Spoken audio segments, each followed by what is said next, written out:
Hello students, in today's lecture I will discuss about video display devices.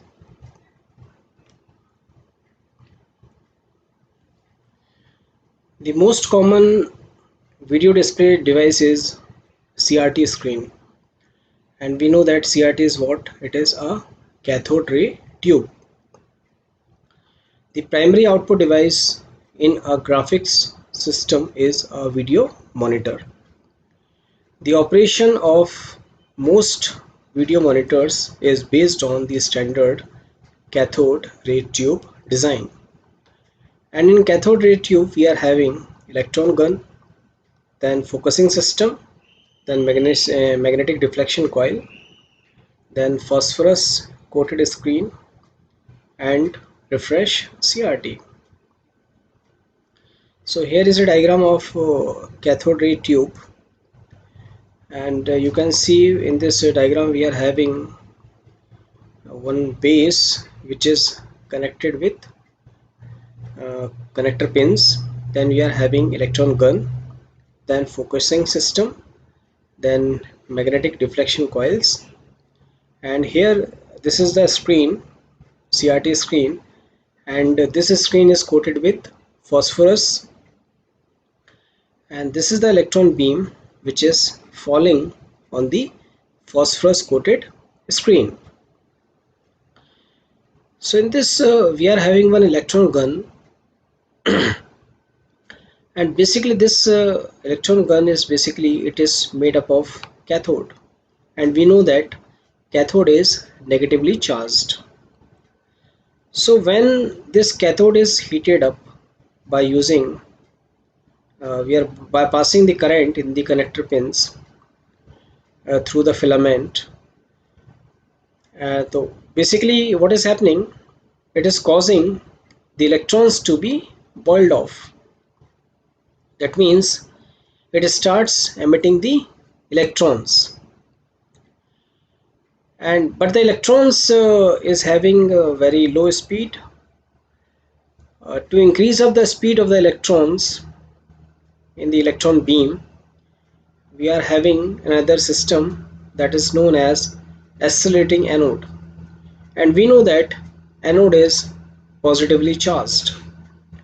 In the vacuum inside the CRT envelope, the free negatively charged electrons are then accelerated towards the phosphorus coating by a high positive voltage.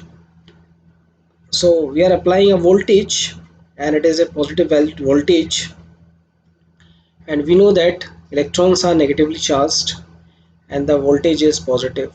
Certainly the positive voltage will attract the electrons. Then we are having another system that is known as control grid.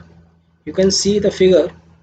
This is the filament where we are passing the current, and this is the cylindrical cathode from which electrons are exiting, and this is the electron beam. And you can see that here is a system that is called as control grid. Why it is named as control grid? Because it controls the number of electrons. Control grid is basically, it is a high negative voltage applied to the control grid will shut off the electron beam by repelling electrons and stopping them from passing through the small hole. So you can see that here what is happening, we are applying a voltage, and the voltage is negative voltage, and whenever you are increasing the voltage, what is happening, the electrons which are negatively charged and this negative voltage, they will repel each other, and after some time what is happening, it will shut off the electrons at this point.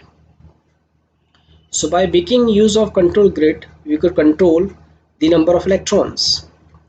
Intensity of the electron beam is controlled by setting voltage levels on the control grid. The amount of light emitted by the phosphor coating depends on the number of electrons striking the screen. We control the brightness of a display by varying the voltage on the control grid. So what is happening? We are varying the voltage levels at this point, and if you are increasing the voltage, then certainly at some time it will stop all the electrons at this point. Now we are having another system that is called as focusing system. Electron beam to converge into a small spot as it strikes the phosphor. Otherwise, the electrons would repel each other and the beam would spread out as it approaches the screen. So whenever the electrons are emitting by the electron beam, the electrons are not having any direction and they are scattered here and there. So we need a system, and the system is called as focusing system, and this system helps to converge the electron beam at a specific point. Now we can move this electron beam by applying fields which could be electric or which could be magnetic fields. So by electric or magnetic field we can control the movement of electron beam in horizontal as well as in the vertical direction. Now spots of light, and basically it is produced on the screen by the transfer of CRT beam energy to the phosphor. As we know that electrons are having the kinetic energy, and the kinetic energy is transferred to the phosphor, which excites the electrons of phosphor and a spot is produced. Then we could have the phosphorus that we are using on the screen could be low persistence phosphorus or it could be high persistence phosphorus. Persistence is defined as the time it takes the emitted light from the screen to decay to 1/10 of its original intensity. So if the persistence of phosphorus is low, then the picture will remain on the screen for a shorter duration of time. If the persistence of phosphorus is high, then the picture will remain for a long period of time on the screen. So for low persistence phosphorus, we require refresh rate. Refreshing means we are repainting the picture many times on the screen. So low persistence phosphorus require high refresh rate to maintain a picture on the screen without flicker. A phosphor with low persistence is useful for animation, while the high persistence phosphorus is used for displaying high complex static pictures. Resolution can be defined as the maximum number of points that can be displayed without overlap on a CRT is referred as resolution. The number of points per centimeter that can be plotted horizontally and vertically. So if the resolution is high, then the quality of picture is high, and if the resolution is low, then the quality of picture will be poor. Now aspect ratio. This number gives the ratio of vertical points to horizontal points necessary to produce equal length line in both directions on the screen. So it is a ratio of vertical points to the horizontal points.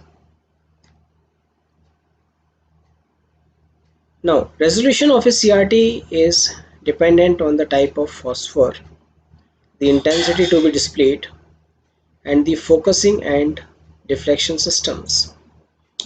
High resolution systems are often referred to as high definition system. Thank you.